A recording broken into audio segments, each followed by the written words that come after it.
Hello students, today's topic is energy flow in ecosystem. हर एक पौधे ecosystem में ऐसे ऑर्गेनिज्म हैं जो कि लाइट एनर्जी को केमिकल एनर्जी में कन्वर्ट कर देते हैं। इकोसिस्टम में ऊर्जा का प्रवाह सदैव यूनिडायरेक्शनल होता है। ऊर्जा केवल एक पोषक स्तर से या ट्रॉफिक लेवल से दूसरे ट्रॉफिक लेवल तक स्थानांतरित होती है। हरे पौधे या ग्रीन प्लांट्स इकोसिस्टम में ऐसे ऑर्गेनिजम्स हैं जो एनर्जी को केमिकल एनर्जी में कन्वर्ट कर देते हैं।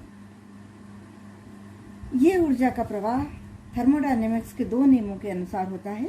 पहले नियम के अनुसार ऊर्जा ना तो उत्पन्न होती है और ना ही नष्ट की जा सकती है।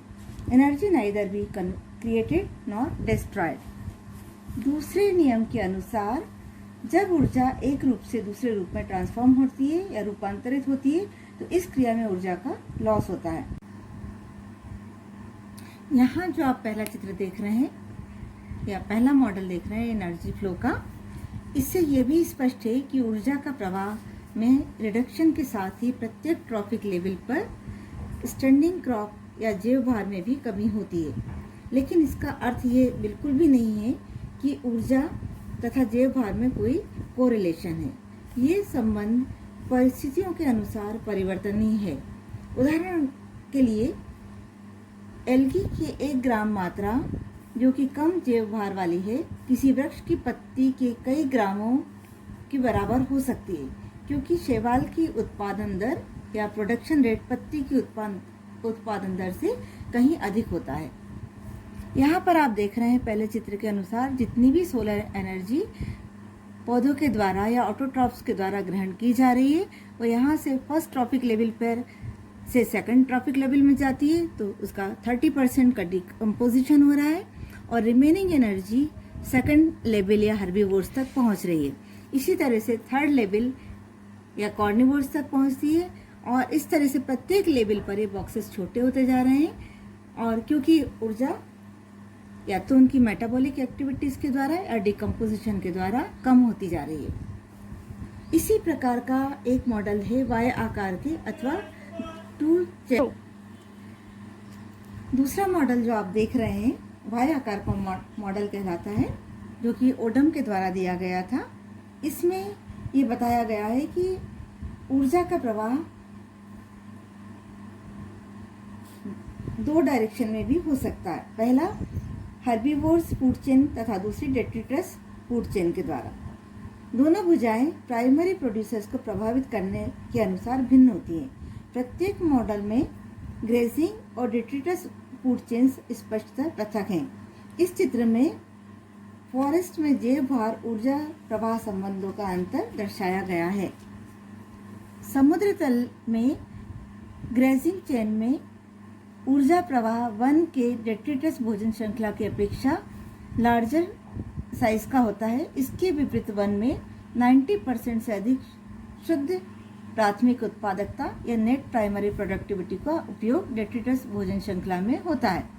इसी प्रकार मेराइन इकोसिस्टम में ग्रेजिंग फूड चेन ऊर्जा प्रवाह का प्रमुख मार्ग है, जबकि फॉरेस्ट इकोसिस्टम के लिए डेट्रिटस भोजन फूड चेन अधिक महत्वपूर्ण है। ग्रेजिंग चेन में शाकाहारी चूंकि जीवित पौधों पर आश्रित होते हैं अतः प्लांट पॉपुलेशन को सीधे ही प्रभावित करते हैं। जो पौधे बच जाते हैं वे वायु के उपरांत घटकों या डिकम्पोजर्स के लिए उपलब्ध होते हैं। वायु मॉडल से यह भी स्पष्ट है कि दोनों भोजन श्रृंखलाएं प्राकृतिक स्थितियों में पूर्णतः पृथक नहीं होती हैं। उदाहरणार्थ छोटे जंतुओं के मृत शरीर जो कभी ग्रेजिंग फूड चेन के भाग थे डेट्रिटस फूड चेन में शरीक हो जाते हैं, जैसे कि ग्रेजिंग फूड चेन में फेसेस। दोनों के बीच क्रियात्मक रूप से फर्क केवल समय का है, अर्थात वह अंतराल जो जीवित पादपों के सीधे उपयोग या डायरेक्ट कंजम्पशन तथा मृत कार्बनिक पदार्थ डेड ऑर्गेनिक मैटर के अंतिम उपयोग के मध्य होता है। दोनों भोजन श्रृंखलाओं का महत्व विभिन्न पारिस्थितिक तंत्रों में भिन्न होता है। कहीं ग्रेजिंग तो कहीं डेट्रिटस फूड चेन इम्पॉर्टेंट होती हैं। वाय आकार के मॉडल यथार्थ के समीप तथा एक्स चैनल मॉडल की अपेक्षा अधिक व्यवहारिक या प्रैक्टिकल होते हैं। वाई शेप्ड मॉडल के लाभ निम्नलिखित हैं। ये किसी भी इकोसिस्टम की मूलभूत स्ट्रेटिफाइड स्ट्रक्चर की पुष्टि करता है। ये ग्रेजिंग और डेट्रिटस भोजन श्रृंखला को समय और स्थान के अनुसार पृथक करता है। माइक्रो कंज्यूमर्स जैसे बैक्टीरिया, फंजाई तथा मैक्रो कंज्यूमर्स जैसे फेगोट्रॉफिक एनिमल्स आकार और मेटाबॉलिक संबंधों में पूर्णतः भिन्न होते हैं।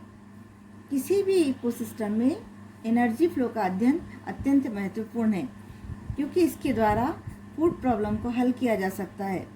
मानव या ह्यूमन बीइंग सर्वभक्षी या ओमनिवोरस होते हैं। 100 किलोग्राम का प्लांट बायोमास हर्बीवोर्स के लिए केवल 10 किलोग्राम, कार्निवोर्स के लिए 1 किलोग्राम और जैवभार और मांसाहारी या कार्निवोर्स के लिए केवल 0.1 किलोग्राम जैवभार का निर्धारण करेगा। यदि मनुष्य मांसाहारी स्तर पर अपना भोजन चुनता है तो थोड़ी सी जनसंख्या की खाद्य आपूर्ति केवल पृथ्वी के काफी बड़े क्षेत्रफल की आवश्यकता होगी। इसके विपरीत यदि जनसंख्या शाकाहारी है तो काफी कम पादप जैवभार या प्लांट बायोमास द्वारा यह आपूर्ति की जा सकेगी।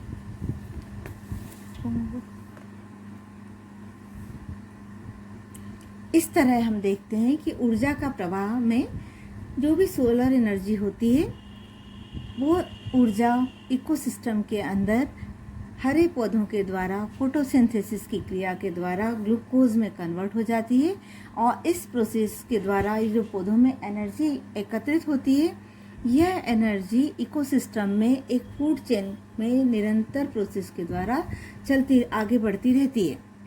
एनर्जी का ट्रांसफॉर्मेशन इकोसिस्टम में हमेशा फोटोसिंथेसिस के द्वारा आरंभ होता है। इसलिए फोटोसिंथेसिस इस चेन का सबसे प्रारंभिक भाग माना जाता है और यहाँ से जो भी एनर्जी होती है वो धीरे धीरे पहले ट्रॉफिक लेवल, दूसरे ट्रॉफिक लेवल, तीसरे ट्रॉफिक लेवल तक लगातार परिवर्तित होती रहती है और हमेशा हर लेवल पर ऊर्जा का ह्रास या रिडक्शन होता जाता है और इस तरह से यह एनर्जी का प्रवाह किसी भी इकोसिस्टम में सतत बना रहता है।